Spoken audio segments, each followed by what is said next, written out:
जो मॉडल का मैं टॉपिक है वो फिजियोलॉजी ऑफ ह्यूमन आई। सो आई जो होता है हमारे बॉडी का बहुत वाइटल ऑर्गन होता है। इसको आयुर्वेद में भी ज्ञान इंद्रियों में इसको बहुत चक्षु इंद्रियों को प्रधान माना गया है।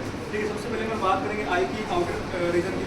वो ये कि यहाँ पे ऑब्जेक्ट रखा हुआ है, दो आई बॉल यहाँ पे, और ये पाथवे और एक ब्रेन लगा हुआ है। वैसे बचपन में पड़ोस में जैसे लोग बोलते थे अंकल लोग कि बेटा अगर एक आँख से 1 किलोमीटर दिखता है तो आप कितना किलोमीटर दिखेगा, लेकिन वो ऐसा होता नहीं, क्योंकि अभी हमने जो आई बॉल जो होता है ये बेसिकली जो 2 इसलिए होता है क्योंकि एक से होता है, एक से अगर देखेंगे तो हमें उतना क्लियर नहीं देगा, बट जब 2 देखेंगे तो साइड ऑफ एक्यूरेसी और एरिया ऑफ फील्ड होता है बढ़ जाता है। उसके अलावा अगर आउटर ईयर के आउटर आई की बात करेंगे तो एक होता है बाहर से जो वाइट साइड जो वाइट पोर्शन है जिसको स्क्लेरा बोलते हैं। उसके अंदर जो स्क्लेरा के अंदर जो ब्लैक पोर्शन है उसको आइरिस बोलते हैं, जो कि प्यूपिल डायलेट करने में हेल्प करता है। अगर बहुत ज़्यादा ब्राइट लाइट अगर आ रही है तो डायलेट हो जाती है, सॉरी कंस्ट्रिक्ट हो जाती है, और अगर हल्की लाइट होती है तो डायलेट हो जाती है। उसके बाद ब्लैक स्पॉट होता है जो कि आइरिस होता है। इसके बाद जब कोई इमेज हमारे जो हमको देखते हैं सबसे पहले वो हमारे आई के जो हमारी जो कॉर्निया होती है उसका ट्रांसपेरेंट लेयर होती है जो कि आइरिस के बाहर होती है, वहाँ से आई रिफ्लेक्ट होकर अंदर जाके रेटिना पे वो एक इमेज बनाती है, और फिर उसके बाद फिर विजुअल आती है कि वो हमारे ब्रेन को देखता है। ये एक ओवरव्यू है, और हमारा जो मॉडल है वो प्रैक्टिकल ओरिएंटेड है, ना कि थ्योरी ओरिएंटेड है। सो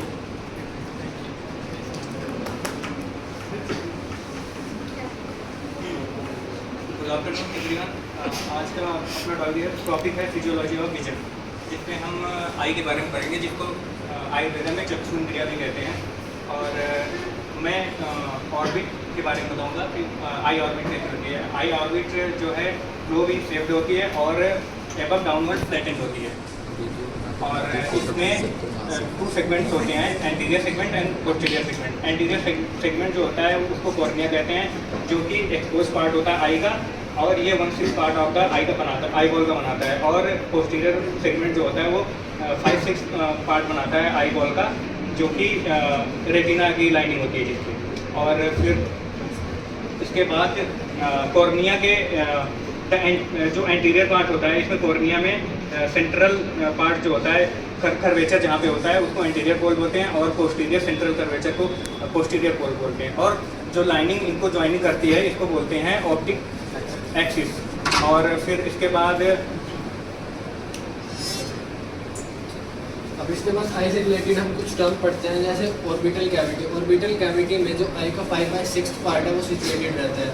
उसके बाद आता है आईलिड्स। आईलिड्स वो पार्ट है जो आई को प्रोटेक्ट करता है फॉरेन पार्टिकल्स से। कंजक्टाइवा लेयर, कंजक्टाइवा की जो लेयर है वो आई के एंटीरियर 1/6 पार्ट को कवर करती है, और साथ में वो जो आईलिड्स का इनर सरफेस है उसको भी कवर करेगी।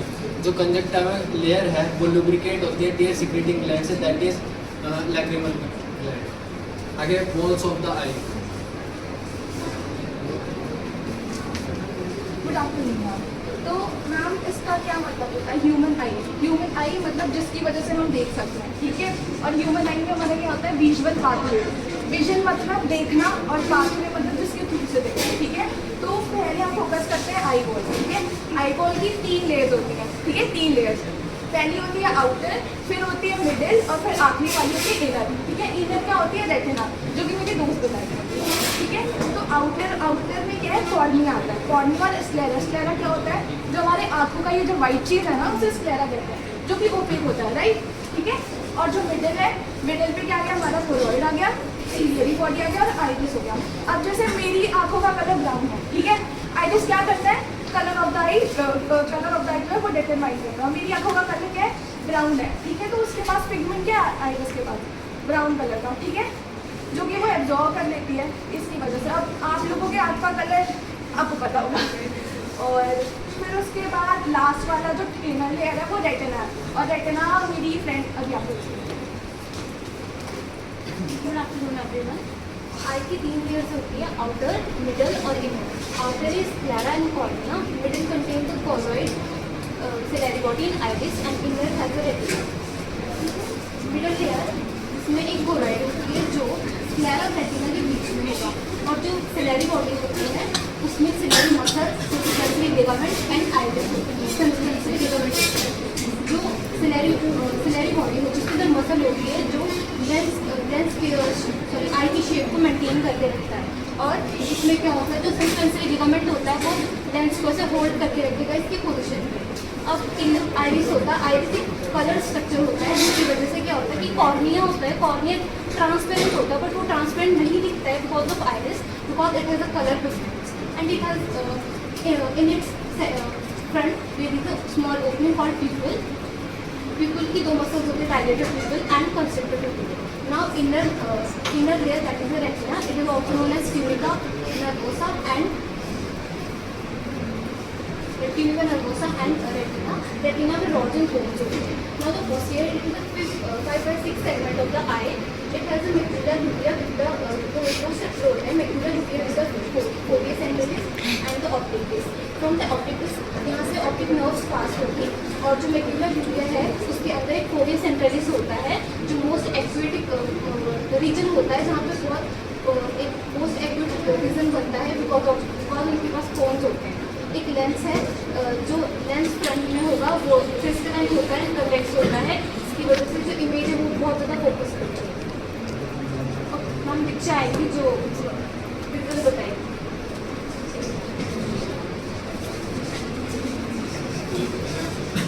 अभी तक आपको आकांक्षा और नामिका ने जो है पार्ट्स ऑफ आइज बताए. अब मैं आपको इमेज फॉर्मिंग कैंसर के बारे में बताऊँ. जब हमारी लाइट में फॉल करते हैं तो सबसे पहले वो कॉर्निया के पास जाते हैं जहाँ पर हमारा सबसे ज़्यादा रिफ्रैक्शन होता है. कॉर्निया के बाद वो प्यूपल तक जाती है. प्यूपल पर जो हमारी आइरिस मसल्स होती है वो रिफ्रैक्शन तो प्यूपल रिफ्रैक्शन कम करती है बट वो एडजस्टेबल करती है सो दैट आप पास के ऑब्जेक्ट्स और दूसरे ऑब्जेक्ट्स पर फोकस करते हैं. प्यूपल के बाद देन लेंस से वो रिफ्रैक्ट होकर इमेज फॉर्मेशन होती है रेटिना पर जहाँ पर इमेज जो है इन्वर्टेड फॉर्म होती है. रेटिना पर इमेज फॉर्मेशन के बाद हमारी नर्व इम्पल्सेस जो है वो ट्रांसमिट होती है टुवर्ड्स द ब्रेन जहाँ पे सेरेब्रल कॉर्टेक्स की एरिया 17, 18, 19 पर विजुअल इमेज बनती है जो कि डायरेक्ट होती है नीचे. अब आपको रेटिना और आइरिस के बारे में I will explain the photoreceptors which are present in retina. They are mainly rods and cones. जो rod cells होते हैं वो dim light के लिए sensitive होते हैं और जो cone cells होते हैं वो bright light के लिए sensitive होते हैं. Rod cells are 12 million in number while cone cells are 6 million in number. और जो rod cells होते हैं they contain the pigment porphyropsin, iropsin and synapsin. जो porphyropsin होता है that is sensitive to red light. Iropsin is sensitive to green light while synapsin is sensitive to blue light. और जो rod cells होते हैं उनमें rhodopsin pigment होता है which is sensitive to blue light.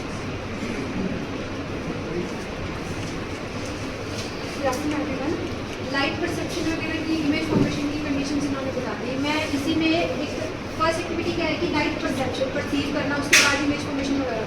तो इसकी मैं एक कंडीशन एक्सप्लेन करूँगी कि जब हम किसी, हमने काफ़ी बार नोटिस किया होगा कि जब हम किसी भी डिम एरिया से एकदम से ब्राइट लाइट एरिया में जाते हैं तो हमें बहुत डिस्कम्फर्ट होता है हमारी आइज़ को कि हम इतनी ब्राइट लाइट को सडनली परसीव नहीं कर सकते. तो उस कंडीशन के अंदर आफ्टर अबाउट 5 मिनट्स हमारी रोड सेल्स की जो सेंसिटिविटी है वो रिड्यूस हो जाती है और हमारे पीपल जो है वो कंस्ट्रिक्ट कर जाता है जिसकी वजह से जो ह्यूमन आई है वो अडेप्ट करती है उससे ब्राइट लाइट के लिए. ये जो फंक्शन है, ये एक्शन है, ये परफॉर्म करती है आइरिस स्फिंक्टर मसल्स जो कि वो क्या करती है कि वो मसल्स कॉन्ट्रैक्ट करती है और वो आइरिस की इनर वॉल को टाइटन करती है जिसकी वजह से प्यूपिल कंस्ट्रिक्ट हो जाता है और इसकी वजह से हम ब्राइट लाइट के लिए एडजस्ट हो जाते हैं. ऐसे ही लाइट इसी तरीके से जब हम किसी लाइट एरिया से डिम लाइट में जाते हैं तो वहाँ पे लाइट की एब्सेंस की वजह से हमें सडनली जो है लाइट को परसीव करने में टाइम लगता है. आफ्टर अबाउट 20 मिनट्स जो है हमें लाइट परसेप्शन हमारी जो आइज है उसके अकॉर्डिंग एडजस्ट कर पाती है. उस कंडीशन में प्यूपिल हमारा डायलेट करता है और रोड सेल्स की एक्टिविटी इंक्रीज करती है. ये फंक्शन परफॉर्म करती है आइरिस डायलेटर मसल. वो क्या करती है, वो कॉन्ट्रैक्ट करती है और इनर वॉल ऑफ आइरिस को आउटवर्ड मूव कराती है जिसकी वजह से प्यूपिल की डायलेशन होती है और वो मोर अमाउंट ऑफ लाइट को परसीव कर पाता है. हम डिम लाइट के एरिया के अंदर एडजस्ट कर पाते हैं.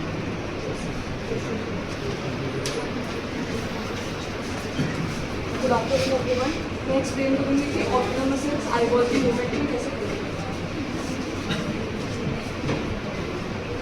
पहले तो हॉरिजॉन्टल एक्सिस में मूवमेंट होती है. हॉरिजॉन्टल एक्सिस में पास मूवमेंट होती है एलिवेशन, जो कि करती है सुपीरियर रेक्टस मसल। उसके बाद होती है डिप्रेशन, जो कि करती है इंफीरियर रेक्टस मसल। उसके बाद फिर हम देखते हैं वर्टिकल एक्सिस में ये होती है एडक्शन, जो कि करती है medial rectus muscle.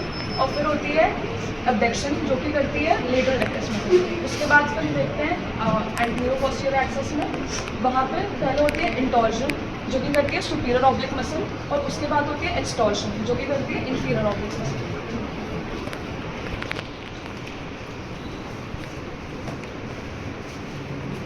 Good morning everyone.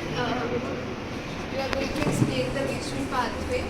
So now when the light rays have reached the innermost layer, which is the retina, from here the components involved in the visual pathway are the optic nerve, optic chiasma, optic tract, the lateral geniculate body, optic radiations and the visual cortex. Neurons involved in the pathway is first order neuron, second order neuron and third order neuron. First order neurons are bipolar cells, second order neurons are genicular ganglionic cells, third order neurons are lateral genicular body.